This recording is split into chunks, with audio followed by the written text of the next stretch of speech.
আসসালামু আলাইকুম প্রিয় দর্শক, আপনারা জানেন এখন মোটামুটি একটা নিশ্চয়তা বোধহয় দেওয়া যায় যে নির্বাচন ফেব্রুয়ারিতে হচ্ছে। যদি বড় ধরনের কোনো অঘটন না ঘটে অথবা কোনো ষড়যন্ত্র যদি প্রকট আকার ধারণ না করে, তাহলে ফেব্রুয়ারিতে যে নির্বাচন হবে এ ব্যাপারে ব্যক্তিগতভাবে আমার খুব একটা সন্দেহ নেই। নির্বাচনের তফসিল এখনও ঘোষণা করা হয়নি। প্রধান নির্বাচন কমিশনার বলেছেন উনি ডিসেম্বরে এটা ঘোষণা করবেন, মানে 2 মাস আগে, যা সাধারণত হয়ে থাকে। নির্বাচনের রোডম্যাপ ঘোষণা করা হয়েছে এবং নির্বাচনের জন্য কিভাবে নির্বাচন হবে, নতুন কি কি নিয়ম আগের তুলনায় প্রয়োগ করা হবে, তার জন্য গণপ্রতিনিধিত্ব আদেশ যেটা আছে, মানে আমরা যেটাকে আরপিও হিসেবে চিনি, সেই আরপিওতে নতুন কিছু ধারা ঢোকানোর জন্য অথবা পরিবর্তন করার জন্য নির্বাচন কমিশনের পক্ষ থেকে সরকারের কাছে প্রস্তাব পাঠানো হয়েছে। এই যে প্রস্তাবগুলি পাঠানো হয়েছে এগুলো প্রথমে আইন মন্ত্রণালয়ে যাবে। আইন মন্ত্রণালয়ে ভেটিং হওয়ার পর যদি সেটা যেগুলো গ্রহণ করা যায় সেগুলো উপদেষ্টা পরিষদের সভায় উপস্থাপন করা হবে। সেখানে যদি তারা সবগুলি যে কোটা তারা মানে অনুমোদন করবে, সেগুলো রাষ্ট্রপতির কাছে পাঠাবে একটা অধ্যাদেশ জারির জন্য। অধ্যাদেশ জারি হয়ে গেলে সেই নিয়মের মধ্যে নির্বাচন হবে।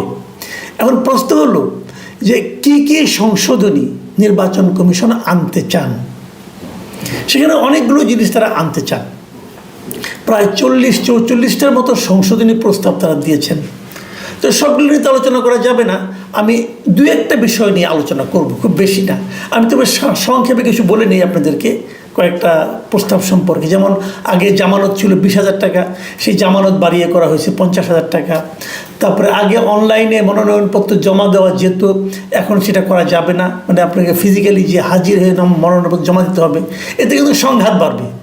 সংঘাত বাড়বে এই কারণে যিনি যেতে চাইবেন কেউ তাকে বাধা দিতে চাইবেন, এটা নিয়ে একটা ঝামেলা কিন্তু হতে পারে, অথবা রাস্তায় কাউকে অ্যাটাক করা হতে পারে। এই যে এটা আমার কাছে মনে হয় খুব একটা ভালো বিধান হয়নি। যেটা নাকি জামানত যেটা বাড়ানো হয়েছে ওটাও আমার কাছে পছন্দ হয়নি। জামানত 50,000 টাকা করতে হবে কেন? এটাতে কোনো প্রয়োজন নেই। আবার নির্বাচনী ব্যয়, এই ব্যয়টাও আমার কাছে মনে হয়েছে বাড়ানো হয়েছে এই কারণে ওরা ধরে বলেছেন যে প্রতি ভোটারের জন্য 10 টাকা হারে আপনি নির্বাচনী ব্যয় করতে পারবেন। তার মানে যদি 10 টাকা হয়, যদি 3 লাখ ভোটার হয় একটা এলাকার, তাহলে সেখানে আপনি 30 লাখ টাকা পর্যন্ত মিনিমাম ব্যয় করতে পারবেন। এটা অনেক টাকা ভাই। তাহলে এতে হচ্ছে কি কেবল ধনীরাই প্রার্থী হতে পারবে, গরিবদের আর নির্বাচন করার শখ থাকলেও কাজ হবে না। তো এইগুলি ভালো না, আমার কাছে এগুলো পছন্দ হয়নি। আবার কেউ যদি কোনো প্রতিষ্ঠানের কাছ থেকে অনুদান নিতে চায় তাহলে 50 লাখ টাকা পর্যন্ত সর্বোচ্চ অনুদান নিতে পারবে। তবে এখানে আরেকটা ইন্টারেস্টিং একটা নিয়ম করা হয়েছে যেটা আমার কাছে পছন্দ হয়েছে, যে 50,000 টাকার বেশি অনুদান নিতে গেলেই সেটা ব্যাংকের মাধ্যমে নিতে হবে। এগুলো ভালো। আবার নির্বাচনের দিন সশস্ত্র বাহিনী বিনা পরোয়ানায় গ্রেপ্তারের ক্ষমতা রাখবে, এটা ভালো মন্দ দুই দিকে আছে। এবং যে জিনিসটা নিয়ে আপত্তি উঠতেই পারে সেটা হলো যে আন্তর্জাতিক অপরাধ ট্রাইব্যুনালে যদি কারোর বিরুদ্ধে অভিযোগ থাকে তাহলে তিনি নির্বাচনে অংশ নিতে পারবেন না। এটা আমি মনে করি এটা খুবই খারাপ একটা মানে দৃষ্টান্ত হচ্ছে। কারণ এই মুহূর্তে আন্তর্জাতিক অপরাধ ট্রাইব্যুনালে যদি কারোর নামে অভিযোগ থাকে, সেই অভিযোগ তো প্রমাণ হতে হবে। অভিযোগ থাকা মানেই যে সে অপরাধী তা কিন্তু নয়। অভিযোগ অনেকের বিরুদ্ধে থাকতে পারে, যদি অভিযোগ থাকা মানেই অপরাধী হয় তাহলে তো বিচারের কোনো দরকার পড়ে না, তাহলে তার শাস্তি দিয়ে দিলেই হয়। কাজেই অভিযোগ থাকলেই সে নির্বাচনে অংশ নিতে পারবে না, এই জিনিসটা আমার কাছে মনে হয়েছে যে এটা একদমই একটা মানে মূর্খতা মিশ্রিত একটা সিদ্ধান্ত বলে আমি মনে করি। আবার আরেকটা বলেছে যে ফেরারি আসামিদের নির্বাচনে অযোগ্য ঘোষণা করতে হবে। এইটা আমার কাছে মোটামুটি গ্রহণযোগ্য মনে হয়েছে। ফেরারি আসামি বলতে কি, মনে করেন কারোর বিরুদ্ধে অভিযোগ আছে, কোনো মামলা আছে, সেই মামলায় একটা চার্জশিট দিয়েছে পুলিশ চার্জশিট দেওয়ার পর আদালত তাকে হাজির হতে বলেছে কিন্তু সে হাজির হয়নি, তাহলে সে ফেরারি আসামি। এবং সেক্ষেত্রে আবার আদালতকে আবার এই ব্যাপারে পত্রিকা বিজ্ঞাপন দেওয়ার কিছু ধাপ আছে। যাই হোক, এগুলি ফেরারি আসামি নির্বাচন করার অধিকার থাকা উচিত না, এটা আমিও মনে করি। ঠিকই আছে। যেটা নিয়ে আমার সবচেয়ে বেশি আপত্তি, যেটা নিয়ে আমি একটু আলোচনা করব, সেটা হলো গিয়ে যে না ভোট। এই নির্বাচনে না ভোট চালু হবে। আমাদের এখানে কিন্তু একসময় না ভোট ছিল 2008 সালে। 2008 সালের নির্বাচনে না ভোটের একটা প্রচলন ছিল। ওই সময় যিনি ইলেকশন কমিশনার ছিলেন যারা, তারা একটা না ভোটের প্রচলন করেছিলেন। না ভোট হলে এরকম, ধরা যাক একটা ব্যালট পেপারে 10 জন প্রার্থী আছে, তো 10 জন প্রার্থী থাকার পর সেখানে আসলে অপশন থাকবে ভোটারের জন্য 11টা। 10 জন প্রার্থীর জন্য অপশন থাকবে 11টা এরকম যে আপনি 10 জন প্রার্থী যে কোনো একজনকে ভোট দিতে পারেন, কিংবা যদি আপনি এদের কাউকেই ভোট দিতে না চান তাহলে সবার নিচে একটা অপশন থাকবে, সেটা হলো না ভোট। মানে আমি এই উপরের একজনকেও ভোট দিতে চাই না, না ভোট। এটাকে অনেকে বলা হয় নোটা ভোট। নোটা ভোট মানে কি, যে নান অফ দ্য অ্যাবভ, উপরে যারা আছে তাদের কাউকে আমি ভোট দিতে চাই না, সেটা হলো নোটা ভোট।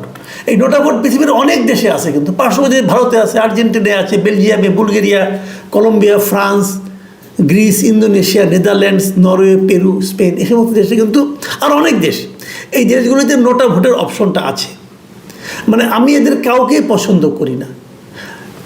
আমাদের এখানে না ভোটের অপশন রাখা হয়েছে, ইলেকশন কমিশন এই ধরনের একটা প্রস্তাব দিয়েছেন, কিন্তু এটা বড় অদ্ভুত কেন?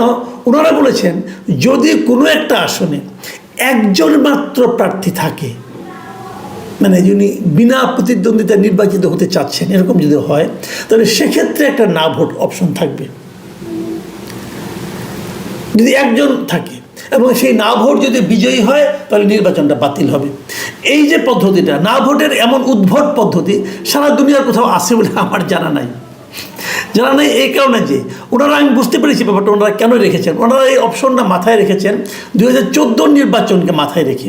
আপনাদের মনে আছে 2014 সালে আওয়ামী লীগ প্রায় 150-এরও বেশি, মানে 153টা আসনে কিন্তু তারা বিনা প্রতিদ্বন্দ্বিতায় নির্বাচিত হয়েছিল। কেউ প্রার্থী হয়নি, আওয়ামী লীগ ওখানে কোনো নির্বাচন ভোট ছাড়াই তারা ইলেক্টেড হয়ে গিয়েছিল, কিন্তু মানে জনগণের মতামতের দরকার পড়েনি। ওইটাকে মাথায় রেখে সম্ভবত ওনারা করেছেন, মানে ওরকম যারা বিনা প্রতিদ্বন্দ্বিতায় কেউ নির্বাচিত না হতে পারে।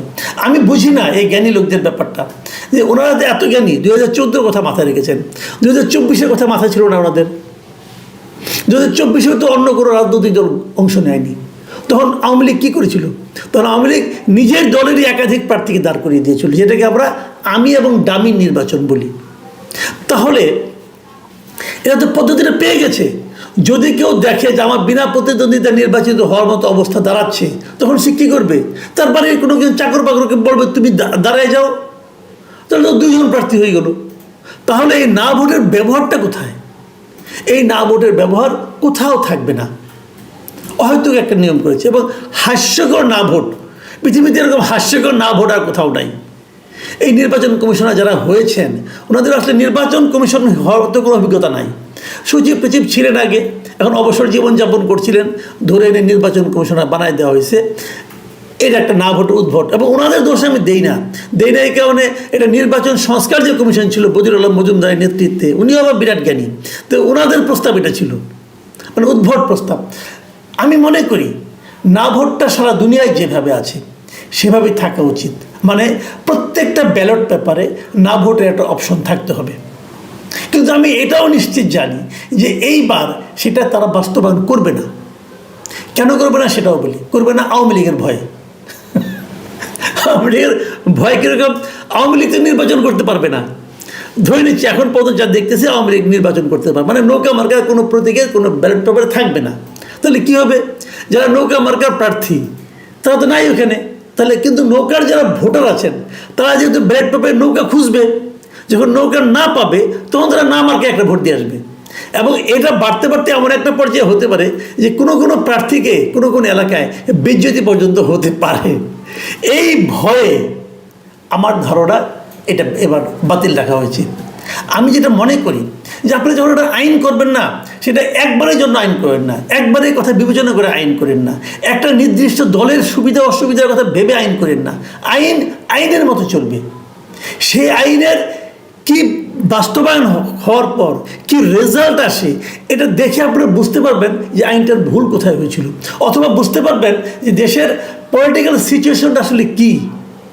আপনারা যদি একটি মাত্র দলকে দূরে রাখার জন্য কাজ করেন, অথবা অন্য কোনো একটা দলকে সুবিধা দেওয়ার জন্য কাজ করেন, তো সেটা আর যাই হোক সেটা সার্বজনীন আইন হবে না।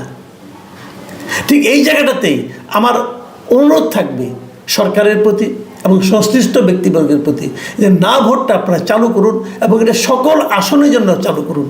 এরকম বিকলাঙ্গ না ভোট আমরা চাই না।